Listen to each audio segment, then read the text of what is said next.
The U.S. leg of the preseason is now over. Arsenal have returned to London to continue their preseason preparations ahead of what amounts to be a glorified friendly, the Community Shield against Manchester City. We will talk about that. We will talk about Thomas Partey. We will talk about a few different things as the preseason looks to wrap up. Glenn and Ryan are here. Let's get into it.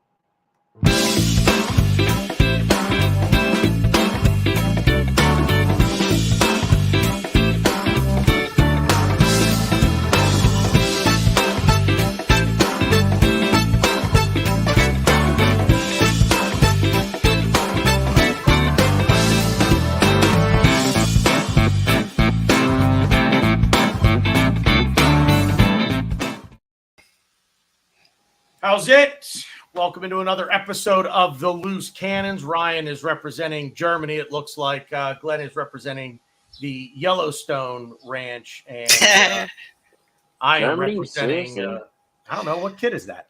It's the Union, baby. They got my stars and stripes and the Navy blue. I can't. You're cheating on me with FC Dallas. Yeah, I know. I saw Twitter. Hey, man, that was awesome, by the way. Yep, FC Dallas, baby. Hashtag DTID. Right. Let's go. They reason. They gave me a pretty good reason. Anyway, we'll get into it. I think I'm enough reason for you, but I guess not. It's fine. But wouldn't it be fun if we could banter each other a little bit? There's no banter in the MLS. The MLS sucks ass. There's no banter. I've had people ask me, how does the MLS compare to the Premier League? Well, I think we got our answer. It doesn't.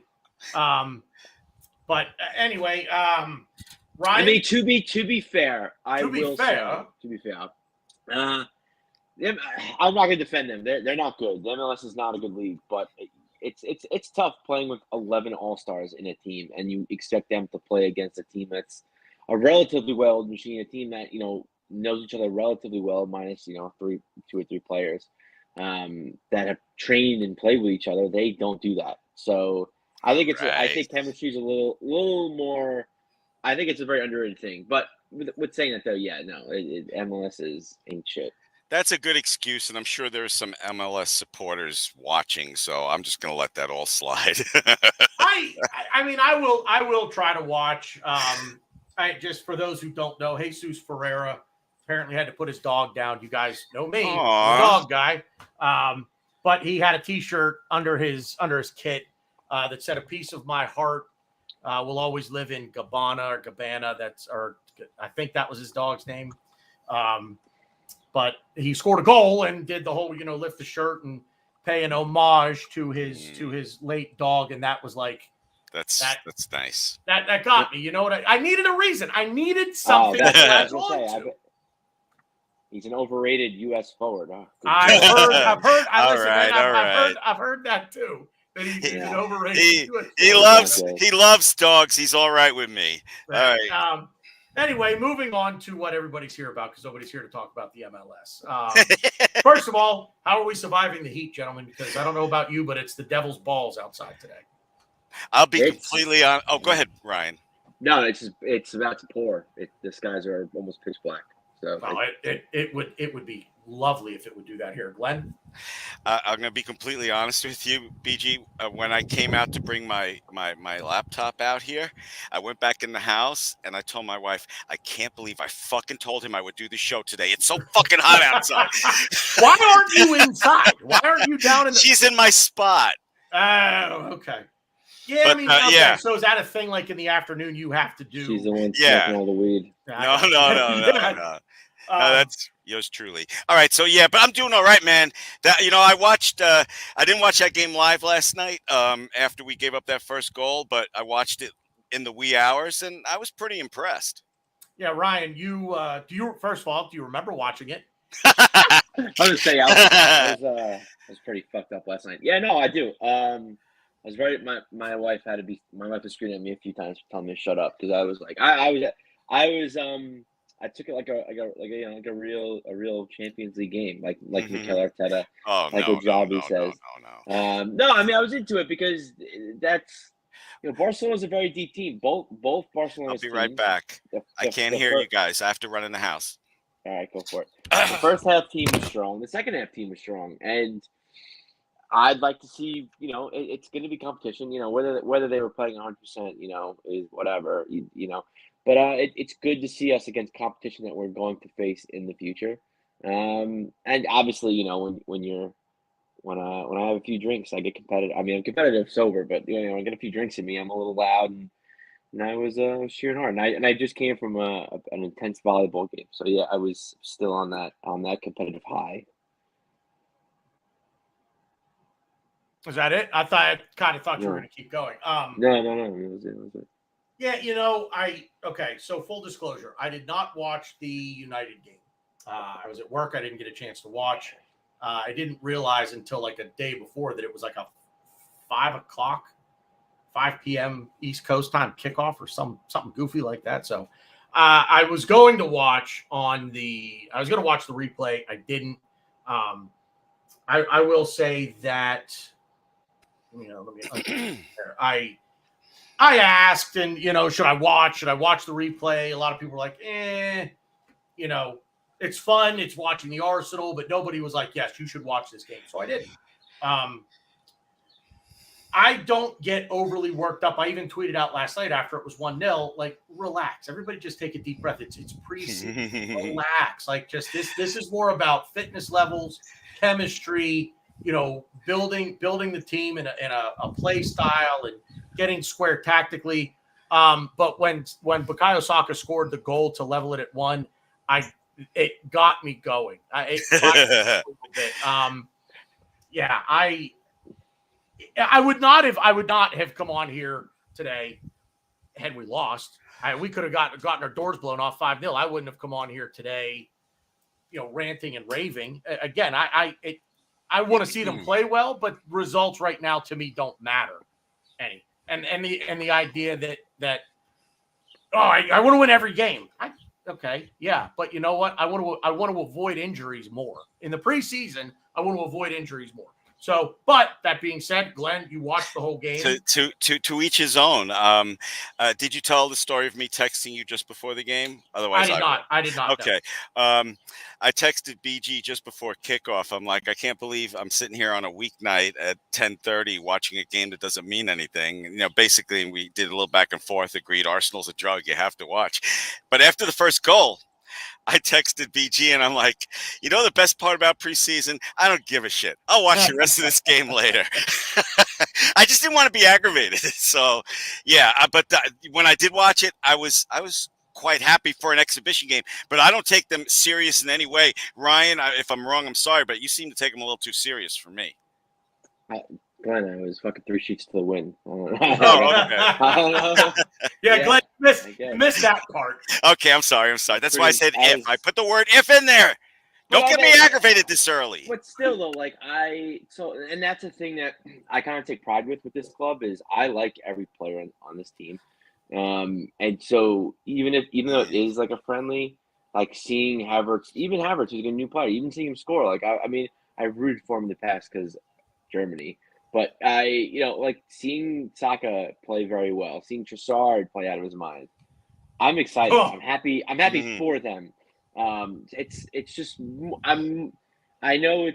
I love Arsenal. It's not about the individuals, but for me, the preseason it is about the individuals. It's about again what BG said. It's about fitness levels. For me, I like watching the games and kind of analyzing where everyone's playing. I like the heat maps and seeing tactics because tactics have been very interesting, which I'm sure we'll get into. His tactics have been very interesting and very different in every game we've played so far. So it's going to be interesting to see what we do come the season. I think we're going to go back to our bread and butter, our first game against Forest. But yeah, I enjoy it regardless. I forget the Barcelona manager name, but did you see what he said today? Xavi. He said, I'm surprised how intense Arsenal was for that game. That's what I like to hear. So let me, Glenn, I'm going to take that and I want to segue into something because I've been thinking about this all day. It was intense, but I don't think it was us that made it. So there were some dodgy challenges that were made on their part. I don't know. I assume you guys both watched on ESPN. Stuart Robson, dude, you played for the club. And he just seemed like every foul that Barcelona committed, he's like, that's not a foul. I won the ball. That's not a foul. I broke his ankle. That's not a foul. I murdered him. That's not a foul. Like, I'm just like, what is he watching here? I mean, yeah, you win the ball, but if the back leg comes through, that's a foul. Like, win the ball, don't make contact. You know, I shouldn't say don't make contact, but you know what I mean. Anyway. I know what you mean. So I think they made it intense. I think when they ratchet up the aggressiveness, I think that's what's making it intense. And we answered the bell question. And Glenn, I'll start with you. Uh-oh. Having heard and seen highlights of the challenges in the United game, having watched last night what I saw, who in this team, who in this side is going to be the peacemaker? Remember Kurt Russell's gun in Tombstone? Peacemaker. Yeah. Granit Xhaka, let's face it. I don't think anyone will argue this. Granit Xhaka would always stand up for his teammates. Always. He would be the first guy in there to snatch someone up by their throat. Who in this team is going to do that? Because I fear, having watched the United or having seen the highlights of the United game, reading Twitter and things that I saw there, kind of watching last night, it's kind of like ice hockey, gentlemen. Are we going to police it ourselves? Because the referees, we know the officials are going to let shit go, and we know that there are going to be teams that just try to kick us all over the pitch. Who in this side, Glenn, steps up to say, not on my watch? Who's going to give the wait? So you don't mean peacemaker? You mean like bodyguard? Well, peacemaker. Who's going to step in and be like, that's it? Like you do this again, I'm going to drop you like second. I'm going to drop you like second period French. I have so much respect for Saliba, even though he got caught a little bit on that tying goal. I would hope it would be his big ass saying, "Hey, what the fuck is going on around?" You know, I hope he would take that. Okay. What? That's a good answer. It's a good answer to me. It was a bad answer. I didn't say it was a bad answer. Because I was going to say Partey, but he hasn't shown it really. And I know you guys are down on him, and I didn't want to get into that argument. There's going to be a discussion on Thomas Partey. So, not in the way that you think, Glenn. Ryan, who's the guy that sure, bodyguard, if that's what you want to call it. The chat kind of already said it, but I think Gabriel Magalhaes has kind of been that guy. I take him too. He's been that bruiser. I think Ben White is in the mix. But I think you say peacemaker. I think it's more of like who's our bodyguard? Who's going to be the guy that's going to get involved and be like, whoa, ease off my guy. Like you know, to me, it's definitely going to be Gabriel. And it's funny, like for me, because teams are going to nickel and dime us the whole game. They're going to just keep fouling us, cheap fouls. They want to slow the game down. They want to distract us, and they want to get us out of our flow. And and Man U are one of the better teams at doing that. That's why they're always kind of a thorn in our sword. And I think they're going to be a thorn in our sword for a little bit, because they play that, you know, those little tactical fouls so well. But yeah, I really think that we need players that kind of, I don't want to say bite back, but guys that'll, I don't want to say foul back either. I can't really find the words, but a player like an Eddie, where a great example would be, funny enough, against Declan Rice and West Ham last season, where he was getting in West Ham's face. He was giving, like, West Ham was fouling us. West Ham was all over us, and they were trying to stay in that game. I think we tied it up, right? That was a game we tied up late, but and they were just fouling us. They didn't want it. They didn't want us anywhere near the third. They were, you know, taking yellows, tactical yellows, all that nonsense. But Eddie was pissing off Declan Rice, and he was pissing off, I forgot who else, someone else. I want to say Aaron Cresswell, but I don't think that's who it was. And we need that. I think we need that kind of player. But the problem is Eddie isn't going to start. We kind of need the instigator. We kind of need, because like I said, if teams are going to come in, they're going to throw us off. We need to be able to throw them off. And I think a Ben White would be perfect for that. And I think an Eddie Nketiah would be perfect for that. But granted, like I said, Eddie Nketiah's not going to start. So, and I know I just created a whole new question, and you guys don't need to answer it. You guys don't need to answer it. But my original answer for the original question is definitely Gabriel. Can I just say one thing? Yeah, go ahead, Glenn. I just want to say, in regard to everything that he's just said and the subject that we're talking about, who would step in, with all due apologies to Craig, this isn't the same old Arsenal. We're not going to put up with that shit. Okay, that's all I wanted to say. I fear that this team doesn't have that physical spine, that we're going to be a team of crybabies that when we get kicked, we don't get physical. And there's a way to get, like, you can foul and be physical. It just, my thing is, let them know you're there. Let them know you're there. And you can do that without going in for a reckless challenge that might hurt someone. It happened last night, and I believe it happened to Eddie. It was a long ball over the top. He was chasing after it, and basically he just got shouldered off the ball and he went down. And I'm okay with that. That's a, given in the context of play, and you're not just running some dude over, you're going after the ball, throw a shoulder into him, give him a little forearm shiver in the kidney or something, in the small of the back. Let them know you're there. And sorry, I was thinking of the movie Slapshot. Go ahead. Yeah, well, yeah. I mean, but I don't know that player exists in this team, because I don't see Declan Rice as that guy, and that's kind of the guy that I think if there were someone, see, Gabriel at the back is almost too reckless. He's almost too. He's like great. Like there's a fine line, right, boys? It's a fine line to walk between having that physical presence, giving someone that shoulder off the ball and knocking them off their run, committing a foul. What happened? There we go. Committing a foul that a cardable foul, a bookable offense, and just playing with that physical edge and letting the other team know, hey, we're not going to be bullied. You know what, BG, I'm not going to argue with that, but I would just push back a teeny bit and say what I said before. It's not the same team, and there's a lot of reasons to be happy and confident about this season and winning a trophy or two. And something like that, I think we have a team with more leaders on it, and I think you're worrying a little too much about it. That's all I'm saying. Well, I think overall, when it comes to that kind of thing, I mean, you look at, City will try to beat us with skill. Yes. They might be it. There are a few teams that I think will just try to go toe to toe, talent wise or skill wise, if you will. But a team like the shitbags up the road, what are they going to do? They know they can't compete. They know they're not on the same level. So what are they going to do? Are they going to go goonism? What are they? Let me throw it out at you. Are they just going to go the Philadelphia Flyers? We can't beat you, so we're just going to beat you up. Who knows what they're going to do? Didn't Son just get get hurt? That's the recipe to beat us, though. Is to just again. That's why I'm asking the question. Where does the player? I don't think we need, and I'm agreeing. Wow. Oh, hold on. Whoa, I'm dizzy. Whoa. I think I'm agreeing with Glenn here. I'm getting dizzy.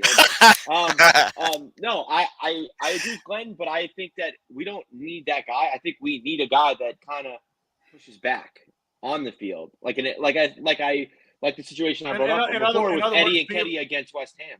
In other words, beat him on the scoreboard. Well, yeah, beat him on the scoreboard, but they're trying to throw us off our game and distract the flow and stop the flow of the game. I think we need to I think we could beat it with their skill. That's definitely, I think, plan A, the best option. But I wouldn't be surprised if we have a little, again, the Eddie Nketiah versus West Ham little scuffle. The Ben White's very mouthy. He likes to taunt a little bit. And he likes to He laugh. sure does. At He the loves a little team. bit of shit. I love that. And that those If you things back it up, I turn- love that. Yes, I think he does a good job of that. And Yes. those are ways to throw the other team off. Because if a team is just gonna, kick at us and throw everything at us to beat us up, which is how teams are gonna try to beat us. Obviously, I don't think Man City. I mean, I do think Man City has done that, but not to the extent of like your Burnleys, your Man U's. But I just think that we need to kind of have. I don't want to say criminal death, but just we need to have kind of like other options out there because. But I don't think we necessarily need like an enforcer. Okay. I just want to say one other thing. One of the best things about, people on either side of this argument is we get a great early test the very first game of the season, Nottingham Forest. Those fuckers are big, and they're going to try to kick us all over the field. So game one, we're going to find out a lot about this. I genuinely think almost every team we play is going to kick. Like, name a team that's not going to try to kick us besides City. Yeah, I don't think you can. Maybe now Liverpool won't because I don't know. Fabinho's talks are now breaking down of him going to Saudi, but I don't think there's really a team where you could look at their starting 11 and be kind of like, oh yeah, they're gonna try to match us skill for skill. They're not gonna try to foul us off the pitch. No, I think I genuinely could see every team trying to do that. BG, by the way, I love this angle. You go anywhere on YouTube and it's mostly positive Arsenal stuff and, how many titles are we going to win? We should win the title. It's good to think about these things, but I don't think it's good to worry too much until we see on the pitch what happens. That's all I'm saying. Ultimately, first of all, what can any of us do but sit here and talk about it? It's what we started with. It's a great angle. I'm just telling you, it's a great angle, BG. That's all I'm saying. Yeah. But all right, I'll shut the fuck up. Why does he, Brian? Why does he get so worked up? No. It's funny because again, I'm getting dizzy. I agree with Glenn. It's the weed, man. It's the weed. You're not used to that shit that he smokes. Glenn, I don't think you need to say that out. That's that kind of stuff out loud. What did I say out loud? No, just the positive. No, because I agree. I think everything's the same, and you're recycling the same old garbage. No, I don't say garbage, the same old stuff. Mm-hmm. I feel like this is a nice little. Yes, I agree. It gets people thinking about different things, but we're not really being negative either. It's just some extra food for thought. I was having this discussion about a totally different topic with my wife. You just critical thinking, and this is great critical thinking. But now, I would love to move on to hear what you guys have to say. Looks like Balogun's gone. I would love to hear what you guys are thinking because you're big supporters. I have no idea. I don't know what's going on with him. Ryan, you're saying he's hurt? Yeah, he's hurt? Oh, I apologize. I thought he wasn't playing because he might be going somewhere else. I apologize. Sorry, and all the viewers, I'm sorry. Arteta said at a press conference that he's training with he's training with staff by himself because he hurt his foot, I think he said. I mean, that could be bullshit. So what do I know? That could be all that. But Arteta did say that. I think it was in the post-match press conference. Last night. But Declan Rice didn't play last night either. Yeah, but he has a calf problem. Declan Rice does? Yeah. Yeah. We hit on Thomas Partey, or Glenn, you hit on Thomas Partey. I will say that I thought last night he had himself one of when he plays the way he did last night, this team is damn near unbeatable. When he plays the way that he did last night. You're right. I'm shocked. I am of the mind now that unless you offer $40 million for him, he doesn't go anywhere. And I don't think anybody's going to offer $40 million for him. He better not go anywhere. I want him and Rice as names on the sheet every game. I don't know that he and Rice are going to play together. Oh, really? You don't think so? I thought it was awesome. Let me rephrase. I don't think they're going to start together. I don't think they start together. I think if there are situations where I think they will start together, but early in the season, I don't think they do. Maybe double pivot, bring back. I just don't. I mean, Rice gets forward fairly well. Partey will kind of pick and choose his moments. I think if we're trying to play a more defensive style and just sort of, as they say, park the bus, I think they could start there, start together in a situation like that. But I just don't see it. I don't see it happening. But you both watched the game, live or otherwise. Your thoughts on Thomas Partey last night and the job that he did? Am I crazy, or did he? I mean, other than Trossard scoring 2 bangers, Bukayo Saka had a good game, but I think Thomas Partey is right up there. I think he had a tremendous game, Ryan. Yeah. So this whole transfer window, I like Thomas Partey. I really wanted him when we played him in the Champions League. Was it semis or in the first round knockouts? I don't remember. I was like, this player that I need to have him in Arsenal. I need to have him. I was a big fan of his.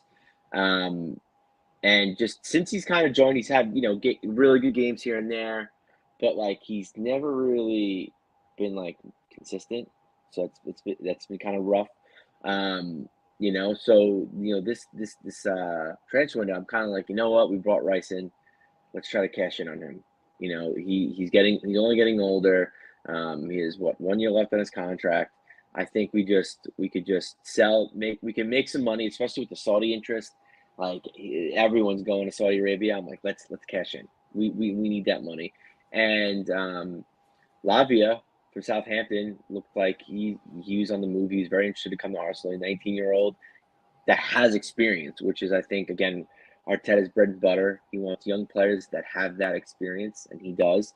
Maybe not enough, but again, come to us, he'll get games. This game changed my opinion completely. I do not want Thomas Partey going anywhere. I think when he's healthy, he could be the most important player on the pitch, and I think the way he just glides with the ball, the way he turns and dribbles and he picks pass, like it's crazy. And I'm all for Partey to stay, and I really want him to stay, and I think he has a place here. But the moment he gets hurt, I'm sure I'll be calling Saudi up myself and be like, "How much do you want for Thomas?" Because it's definitely I think that makes me more like watching this game. I was, again, like I just said, my whole thing, but like it also deep down it frustrates me even more because of all the important games he's missed for us. Like we didn't get Champions League because of him, because he was hurt. So that was like very frustrating to deal with, and like knowing like how good he is. And yes, I get it. This is preseason. Let's but that's what else are we gonna do? Let's fucking overreact. Who gives a shit? He's just, we need him. I mean, I agree 100%. And I was almost in your boat earlier in the season, or earlier this preseason when we'd have these discussions about him. I'll go back to my comments about him. I think less is more with Thomas Partey. I think the less he plays, the better he will be for us.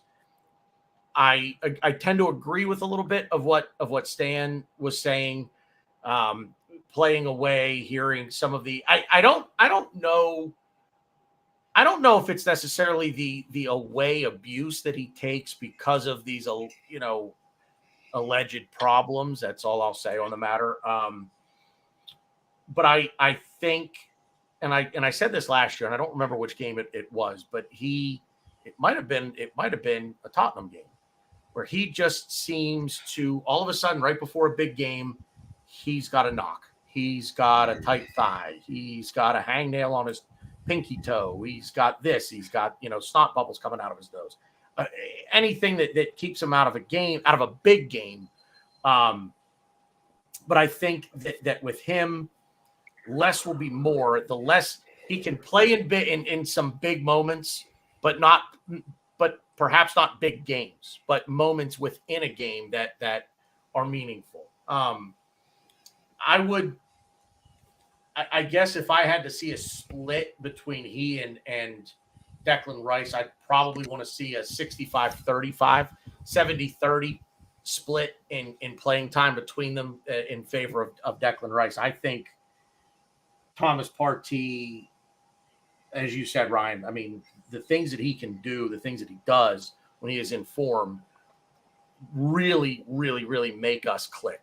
I mean, like Rice can't even do the things he does, and we paid 105 million. Right, and I agree, and I think eventually Declan Rice will do those things. But right now, there's a very particular set of skills that Thomas Partey has that make him a nightmare for other teams in the Premier League. I'm glad that one of you are getting where I was going with that. I got it. I just pictured that. What's his name? Liam Neeson. Yeah. I agree less is more, but I don't want to be putting him in cold. Like, oh, hey, we're playing City. I know you haven't played for 5 games because I don't have the schedule memorized. Sorry, everybody. But, if we play like Southampton, Nottingham Forest, Chelsea, Burnley, and all the crappy teams, and then it's like, oh, we have Man City. Let's throw you in. Let's put you in for Man City cold, and you haven't played really any meaningful minutes in like. But see, I think it would be the exact opposite. Couple months. I think it would be I think Declan Rice would be the guy that starts in that game. I think Thomas Partey would be the guy that would start against the likes of a Southampton or a Burnley. And I don't know. Right now, this is where Arteta's gonna.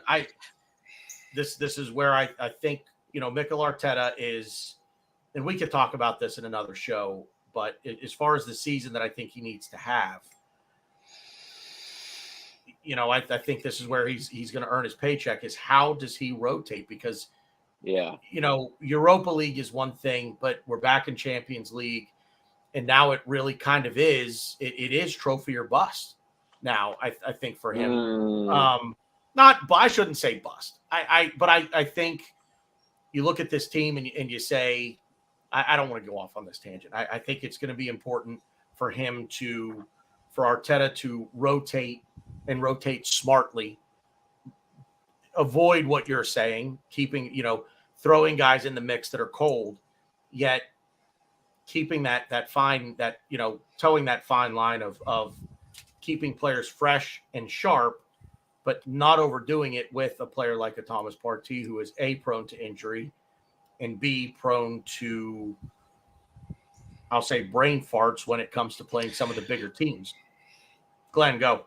Okay, I'm going to say something.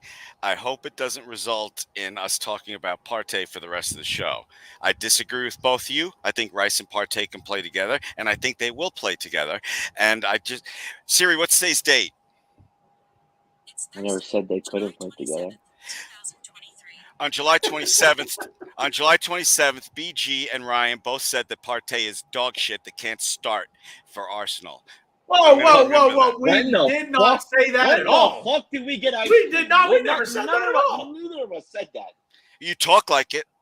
No. He should play 30% of the time. Like when Rice, can't play, if he had a limb taken off. Jesus Christ, Partey can't play. He's one of the best midfielders. One of the best midfielders in the Premier League, Partey. Glenn, when you were fixing your Wi-Fi or getting my internet went juice, down. I had Partey's whole cock in my mouth. I was jerking him off at the same time. Okay, fine. I apologize. I was waxing lyrical about him. I actually think that he's going to play in a double pivot with Rice. So I kind of disagree with Tanner as well. I think they are going to play together a lot. But I don't know. And I guess the whole conclusion I'm going to make in my last word of the whole situation is I don't think really anyone can confidently predict how Arteta is going to rotate. Rice that I agree with. There's some common ground right there. Because I think both players deserve. I mean, I hate using this as an example, but I do think Rice is a good player. But like the fact that we paid $105 million for him, he ain't fucking riding the bench all season. So Rice is definitely going to play, and I think Partey, when he's 100% healthy, is one of, if not the most important player on our team, and I think he is one of the best, if not the best player on our team. Wow, I apologize twice. I'm going to apologize twice. So yeah, I just it's going to be very interesting to see how he rotates. I don't know how he's going to do it, but yeah, I'm sure he'll find a way. Let's hope. Well, it's a good problem to have. Ultimately, I am not down on Thomas Partey at all. I'm simply stating That 30% got me. I'm sorry, BG. Well, That 30% got me. I think when you look back over his career with us, he's injury prone. I don't necessarily think he needs to. Well, maybe I don't know that he needs to be phased out, but he is injury prone, and he does. I don't know if he goes missing in big games, as much as he shits the bed in big games with mental errors. I also think though I don't think it's just him though. It's like the Odegaard thing. Everyone's like, "Oh, Odegaard goes missing." It's like, well, we don't play well, and if we don't have possession, and we're not in the final third, yeah, no shit. Odegaard's gonna go missing. He's not gonna. He's not. It's gonna not play his well. role. It's not what he's supposed to do. Yeah, I think it's very similar with Partey too. Sometimes you're just gonna, an individual's gonna have a bad game. Sometimes it's the individual's fault, but sometimes it's just the team doesn't play well, and especially with and you need a scapegoat. Yes and no, but just playing in the center of the pitch like Partey. I mean, they're more to the right, but playing in the center of the pitch, they're going to be the ones that get targeted the most for that, I guess. Backlash for that. But also, I will say real quick, Glenn, I'll defend Tanner a little bit when he says 30%. Like, if you look at the Premier League, what percentage of games would you be considered top games? Like, we finished second last season. I think we're in the. I think the only games that to me, where we're going to be facing stiff competition, probably going to be City. Excuse me. And probably Newcastle. Maybe I don't know if Nunez starts firing on all cylinders. Maybe Liverpool, but I don't think United's a threat. Chelsea's not a threat. I mean, Chelsea, we need to see what they're doing because they're doing so many. They're doing a whole facelift, so we don't know. Scum, not a threat. United, not a threat. It's just, to me, it's City. It's City and Liverpool and Newcastle. That's really it. And percentage of games, that's what 3 out of 38. That's I don't even know. I think 3%. I think United's a threat, and it's not because of some shitty preseason game that doesn't count. They're a threat because they know how to play against us because they counter our style very well. But I don't think they're a good team. But when you talk about the teams that the top games you were talking about, I think that list has gone from top 4 to like top 6. I think you'd agree with that, and I also think you'd agree with the fact that we're so much better than some of these players, some of these teams. But the whole thing, I guess we're not going to do a Bayern Munich in the Bundesliga. There's no easy games in the Premier League. No easy games, Ryan. I think we can be a Dortmund in the Premier League. I think us and Man City, we could be Dortmund. Man City could be Bayern, and I think I don't think the gulf is that big, but I think we're going to be we're going to obviously be better than last season. And I get it. Like, I just think Liverpool I think attacking wise, they're going to be good if their players that they bought last season start coming up. But I think in the midfield, in the back line, I'm not worried. I'm not. Tottenham fell off. Chelsea, we don't know what they are yet. Man U, they play us well, which is kind of scary. They know how to play us. They know how to counter us. I just think we're a better team than they are. I agree. You have teams like Brighton, Brentford, who are kind of trying to make there's always one team every season that tries to make a name for themselves. Like when the Wolves got promoted, it was the Wolves. Last season was Brighton. I think two seasons ago was West Ham. There's always that one team where oh wow, they're kind of making a name for themselves. They could be part of the Big Six. It's always a different team this season. And that one team next season, it could still be Brighton. Who knows? They'll probably give us a run for our money. But in the grand scheme of things, at the end of the season, when it's all said and done, I think our talent is going to show, obviously barring injuries. But yeah,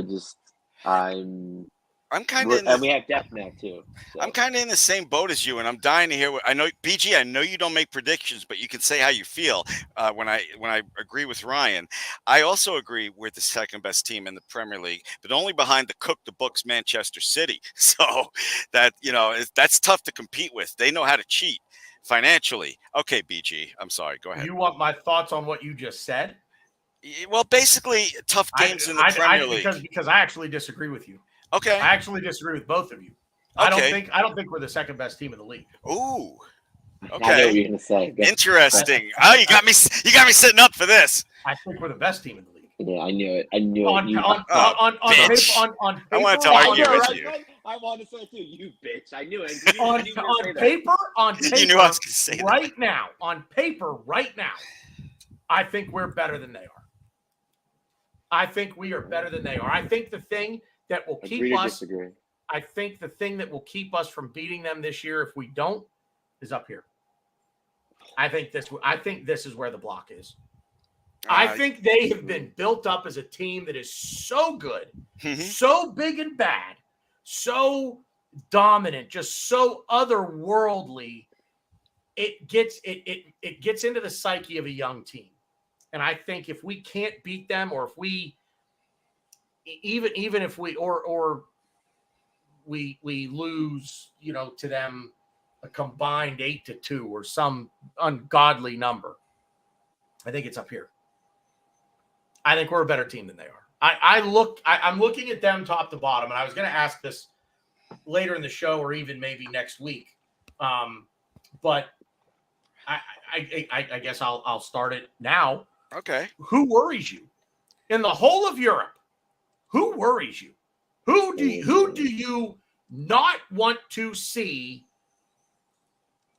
anywhere? Whether it be in the Premier League, Ryan, thinks that Liverpool are they're going to bounce back. I don't know. I think their attack is.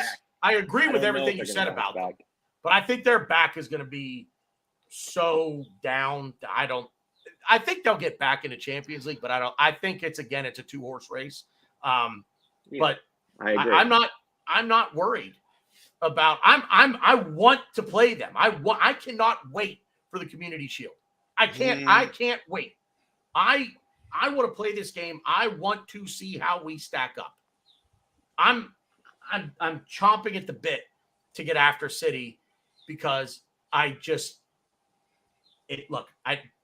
think it's just my thoughts. It's just my hunch or my gut feeling. But I look at everything we've done so far this transfer window, and to think that there might be another addition or two. I think Arteta is he started really settling into his role last season. I think he's going to be even better this year as a manager and rotation and, tactics, and not being so reliant on one way of playing. And I think he's going to look at Pep and City and say, if I can't beat you this way, like I tried last year, I'm going to come up with a new way to beat you. I'm going to try something new. But if they're the best in Europe, let's go. The only team. Go ahead. Well, I was going to say, you were saying, in the whole of Europe and the world, the only team I'm afraid of is City. I can't wait for the Champions League. I think we're one of the favorites. Maybe, I just have never felt this confident going into a season. I love our depth. Zinchenko has not played a frigging game, right? I saw Tierney make this amazing pass last night that led to a goal. I'm really excited about this team, and I only fear City. Ryan? It's going to be very interesting when we do the show in a couple of weeks and we talk about predictions and our predictions of the top four and how we're going to do. We're going to get into some fights. I'm scared of definitely a few more teams. Not scared. Scared's not the word. I guess teams that I think that can match us. And who do you worry about? You see it on the schedule and you think, oh, okay, that's going to be a tough one. Are you talking about schedules? Am I talking about in general, like knockout stages? No, in general, just teams in Europe. If it's a one-off, who worries you? Well, you're always gonna be worried about Bayern. I think Dortmund is always like that They always like play up their underdog story, but like they're also just a good team. Yeah, but they always find a way to lose the big game. I watched them last year. I was rooting for them to win it. All they had to do was win. They couldn't do that. They're still like, I don't know. I still think that they have that upset underdog story in them. They're Real a Madrid, fun team with a great fan base. I'm not arguing that. No, yeah. Real Madrid, Barcelona, and also obviously Man City. And I just think, and this is where I agree with you. Like it is a mental thing with us. I think a lot of times, and I don't know if that's from the manager it's a club thing. I don't know what it is, a culture. I don't know. But like there's games last season when we were playing so well, where I noticed that the players play the badge. They don't play the 11 players on the field. When you're at Anfield, you're playing Liverpool, you shrink. And I get it. I'm not a professional player. I don't claim to be. I'm sure it's tough. But at the end of the day, you're playing 11 players on a field. And you kind of need to just do your best. I know it's hard. I know it's not easy. But you have to tune the rest of the stuff out and just play your game, because I agree. I think on talent, we might be better than City. But I have to really look at the, because I know City moved a few players on, which when I saw Gundogan in the Barcelona show, I was like, what? I'm like, oh yeah, that's right. I totally forgot about that. So we might have a better team on paper right now. I don't know how to really look at it, but I just think we have a to really play the badge, which will worry me. But I think all the top teams in Europe are going to, again, I think I'm going to worry about, because we don't play them. We won't last the last time we played Bayern, in a meaningful game, 10-2. I just think that any top team we draw, I think, in the Champions League, I think will be interesting. Can I just say one thing? I know we're going to be on next week. Is that when is that game you're talking about against City? I keep forgetting the name. Is next. It's not this weekend. It's the following weekend. I think it's Sunday at 11 a.m. Okay, I'm just going to give. Yes, it's Sunday at 11 a.m. I'm going to only give slight August push. 6th?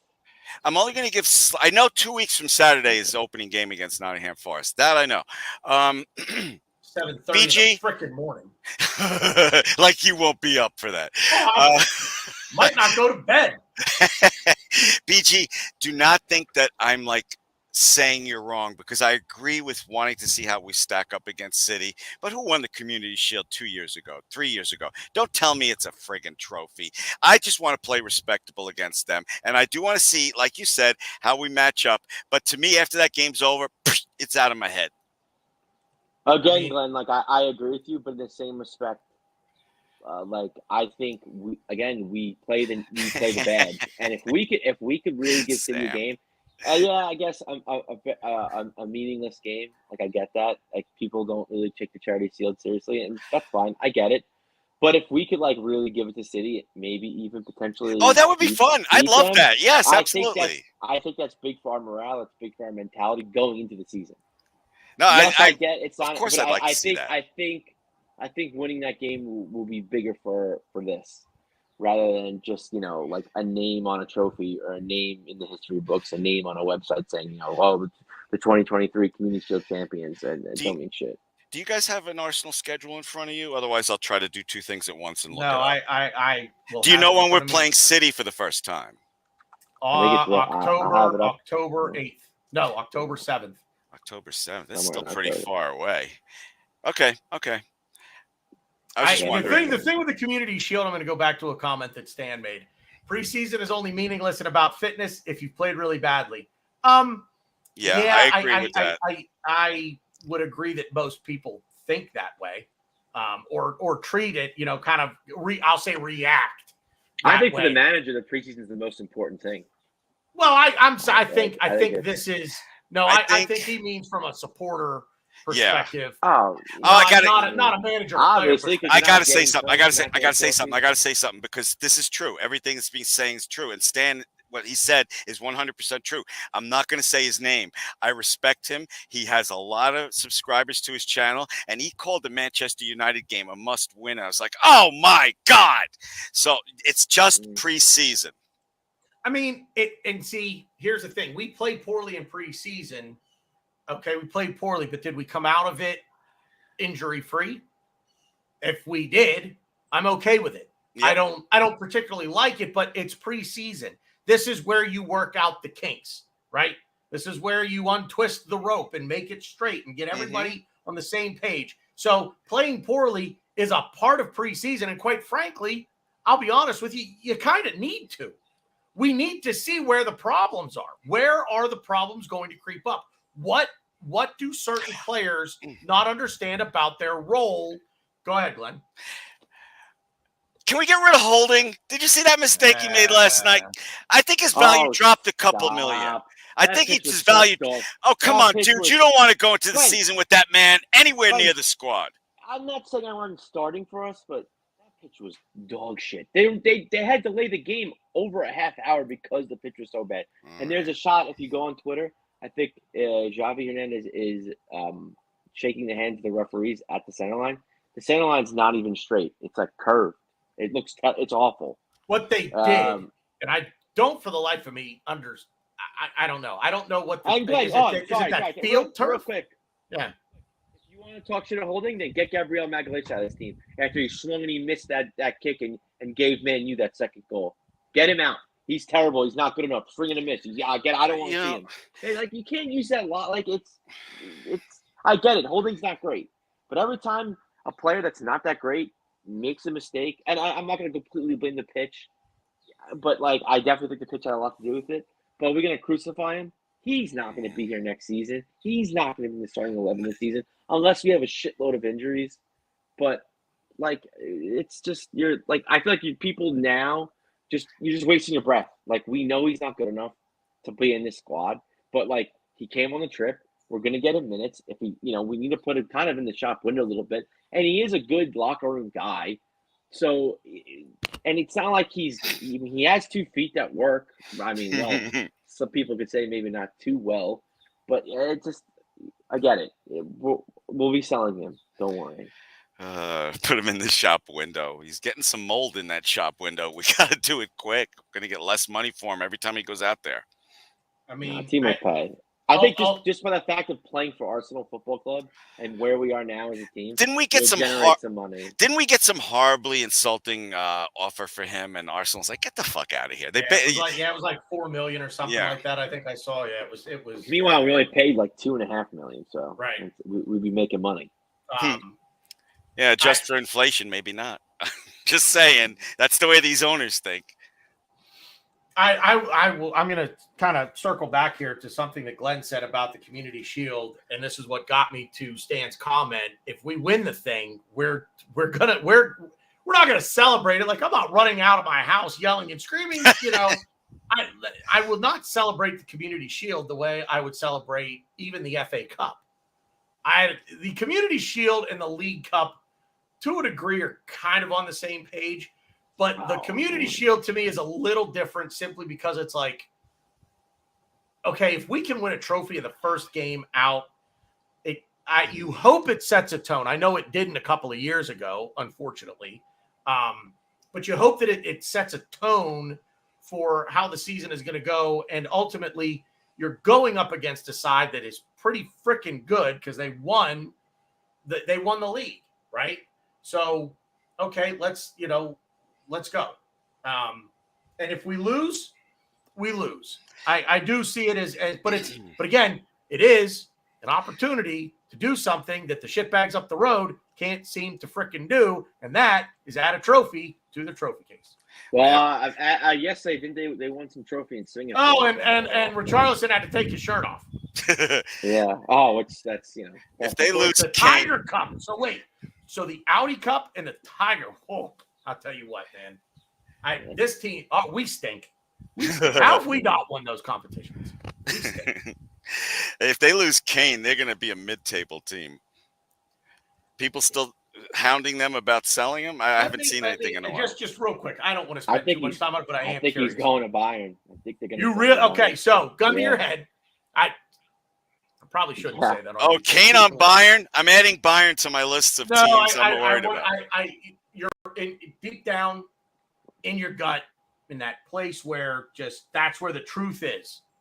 Does he leave? Does he leave Tottenham this summer? Yeah. You think he's gone? I try to put myself in his shoes. He gave them a year or two extra. Let the guy go. He did his bit for God and country for the team. Let him go. He wants to go. The owner told Daniel Levy, you need to, if he's not resigning, you need to sell him. And the owner Joe Lewis might end up in jail. So yeah, he's going to jail. Ryan, I think I know how you would answer this because I'm sure you hate Bayern Munich. How would you think differently of Harry Kane if he didn't wear that shirt? Or will you still have the animosity toward him that you've had? Mhm. I If he goes to Bayern, well, just Me- if he goes anywhere. If he leaves Tottenham, does it change your thought about him? The way you think about him? no, You still not think really. like, cause, I No. mean, He sounds like I mean, if you, I don't want to make fun of him in that regard, but listen to him talk, and you're like, Yeah. oh God, like that. It's kind of like all making sense now. I mean, he's a dirty player, but he's England's captain, so he gets away with a lot of stuff. Like his whole when going up for a header, he doesn't go up and he backs up into the player and Right. cleans him out.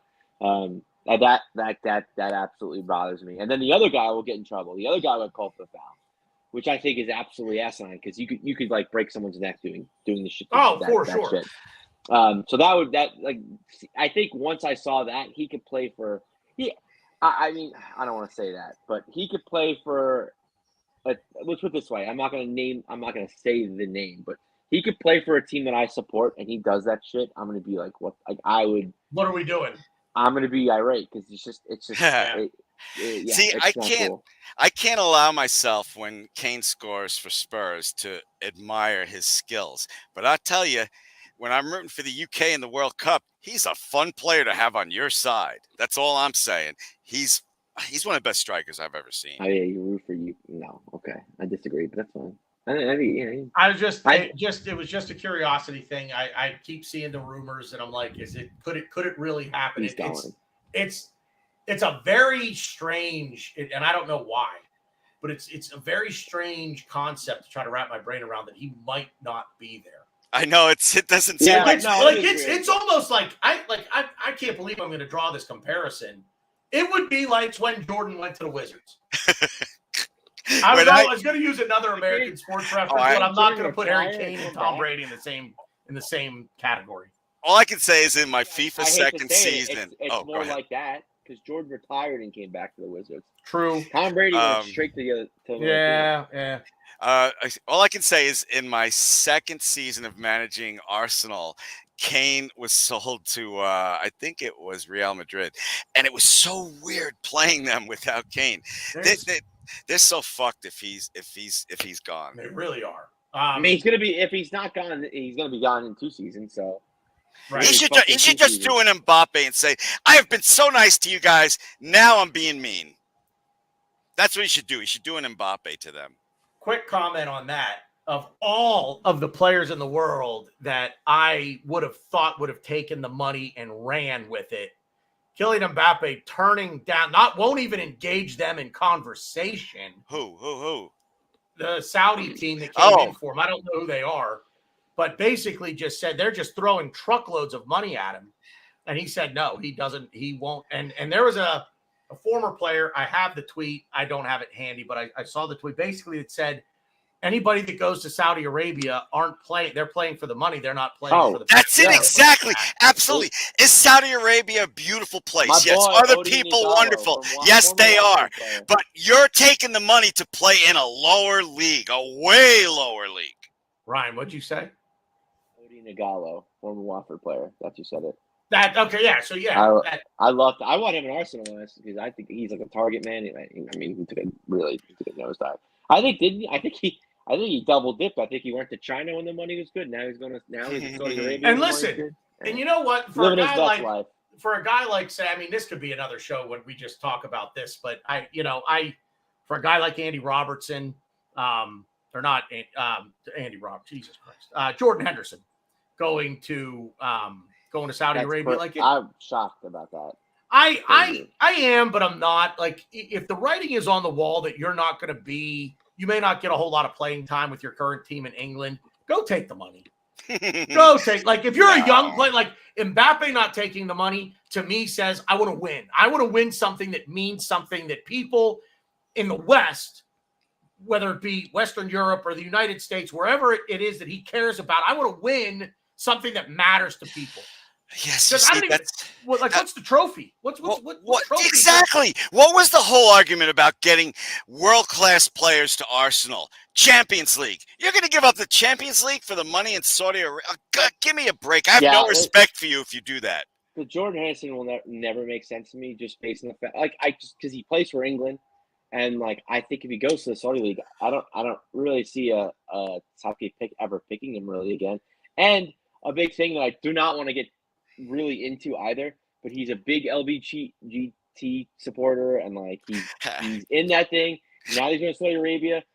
Sorry. He can't do that anymore. He's upset a lot of those fan bases, because he's been kind of like their, I don't want to say chairman, I don't know what the word is, but Champion. he's been, yeah, but he's done a lot for the community, and I'm not laughing at it. I think it's pathetic. But when Saudi was announcing him, they had to gray out his the rainbow armband, because they're just so scared of it, because they're absolute cowards. Yeah. I don't even know if cowards is the right word, but yeah. So I just think that's just, I don't know. I'm very curious, but I guess when maybe he's just getting older. He knows he's not going to play on the international level anymore, so he just wants the payday. But like, I don't know. I'll always value. I'm not saying I would value it over playing for my club, but I would always value playing for your national team. Some people are money people, and Ryan, I wasn't laughing at you. Stan's on fire today. He sure is. Yeah. I agree with all of that. I don't know what the hell I even talked. Thank you. We're up against it here, fellas. Let's do a couple of final thoughts, because we've got a couple of big shows, one next week and then the season preview the week after. So let's get into some final thoughts, and we'll save some material for later. We have Sevilla Saturday or next Saturday? I think it's this. No, it's this Saturday. This Saturday, right? Yeah. Okay. Monaco at some point too. Is Monaco next week? Or maybe it was Monaco. I think it's Monaco. I don't think it's Sevilla. Yeah, the red and white. It's very confusing. I'm wearing red and white. I'm going to end with an apology, because I was ranting and raving about the Arsenal America tour. It's lame. I could get drunk anywhere. I've watched some videos, and that looked like a damn good time. And I was wrong. I refuse. I will never watch a video. No, I don't blame you. No, keep going. It hurt because I'm like, I could have drove 5 hours and been there. Really, it hurt. Yeah. So I'm just offering my apologies, because I saw this great Q&A in LA, and Magic Mike was on it with AFTV and Sophie. It was friggin' fantastic. Anyway, that's it. That's my final thoughts. I'm sorry I said anything. That looked like a blast, and everybody was right top shelf with what they did there. Ryan?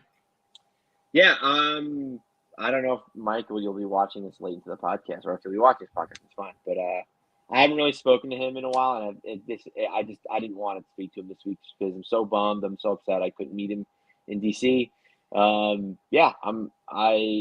Same things as Glenn. I haven't watched any videos. I try to stay off. I would have been really cool to meet Sophie, Mike, Laguna's Pod.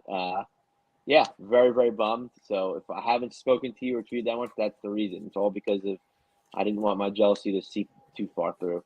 But no, my final thought as far as Arsenal's concerned is just it's going to be cool to see what we do going forward with our formations. And I mentioned it. We didn't really talk too much about it. I'm not going to get too into it, but I think I think us playing with two strikers is something that we've experimented with. I'm curious to see if we do that again. A double pivot, maybe a nice 2-3-2-3. I've seen some interesting formations with us with the ball, without the ball.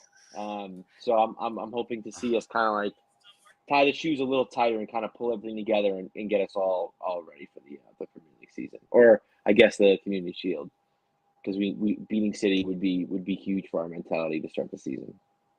Yeah, I think so. My final word, Sam Greenwood joining us. Better late than pregnant there, Sam. Stan obviously in here on a bit of fire. Shout out to Leandro Trossard for I'm just going to throw this out there, and then I'm going to let it kind of dissipate and fade off into the ether. But Leandro Trossard versus Mykhailo Mudryk, discuss. Oh, wait, don't, because there isn't one. Daniel Shaw was in there.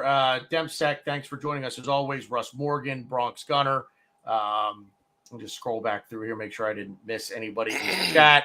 Ryan Fletcher, the Mr. Arsenal podcast. Make sure you guys give him a check. Renat Sahab was in there earlier as well. Ryan was up at 3 a.m. last night doing a live show. Nice. That nice. dude is such a rebel. I love it. Nice. Gary was in there. Yeah, Gary, you said hello, and then you were quiet, but he's going to be in here throwing out a good night for everybody. But Gary was in there as well. Thank you, everybody. Also, Gary and Ray went to the game. I can't even name the amount of people that I knew went. I was just I didn't want to engage anybody. I didn't want to and it's not because it's just pure. It hurt. It hurts. 16-year-old girl, bitch, high school jealousy. That's just it. So. No, it's okay. It's hard. It's and hard yes, Arsenal fan circle 8:40 tonight. Gary said it. Do it now. Watch. Be on it. 2.5 hours. But yeah, thank you everybody in the chat. Thank you everybody watching live. Even if you didn't interact with us, if you made it this far, we appreciated everybody watching on replay. Thank you. Be sure to interact with the show with a like or a dislike, preferably a like. Hopefully you like what you heard. Subscribe to the channel if you haven't already.